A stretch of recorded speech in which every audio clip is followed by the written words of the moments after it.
सफेद साड़ी में लाल बिंदी लगाती हो, टोरी माँ कसम एम्बुलेंस नजर आती हो, वे घायलों को ले जाती है, तुम घायल करके जाती हो। ऑर्केस्ट्रा बजा।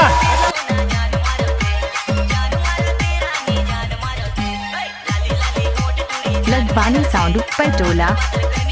आपका क्या नाम है? प्रकाश लदवानी वाले। क्या? अच्छा,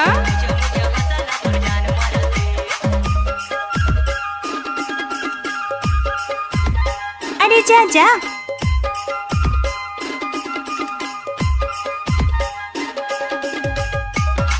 अच्छा,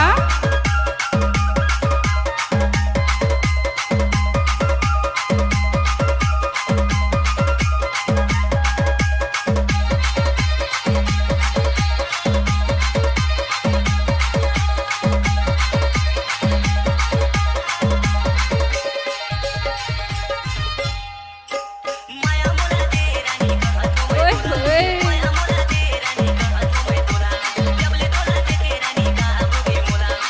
मिक्स बाय आप सुन रहे हैं डीजे प्रेम प्रकाश का मिक्स किया हुआ गाना। नाच ना वो।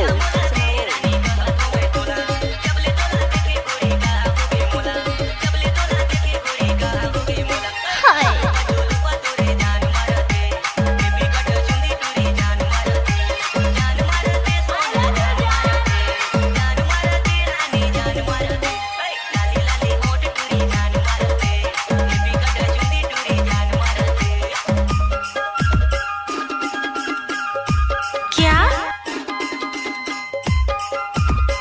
इसी का टटूरा?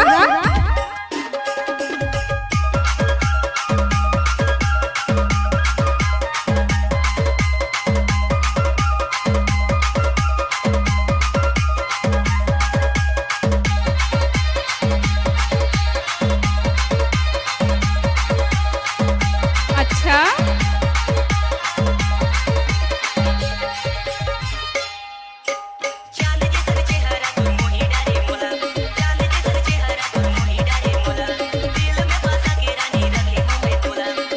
आपका क्या नाम है?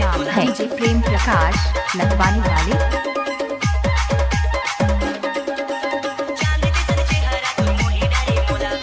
नाच ना वो।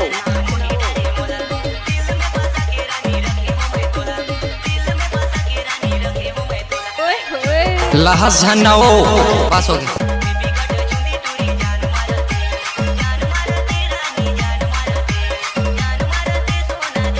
एक बार मोर संग नाच के तो